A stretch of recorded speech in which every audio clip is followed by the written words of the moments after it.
برو حرف زدیم دیگه، حرفو کم کن.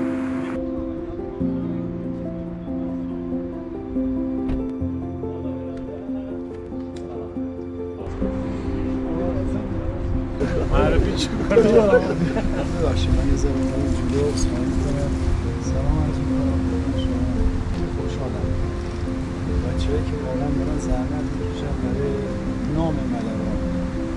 هم کادر فنی، هم کادر پزشکی، هم خود شما. میدونستم شما یه تومن نگرفتین ولی چجوری دارین میدوین، میجنگین برای اسم ملوان، برای هوادار. و واقعا تبریک میگم به مازیار و تبریک میگم به شما. تبریک میگم به خاطر مدیریتش، تبریک میگم به شما به خاطر رفاقتتون. انشالله ما هم قول میدیم که همونجوری که شما تعهد دارید ما هم تعهدمون رو 100 نشون بدیم.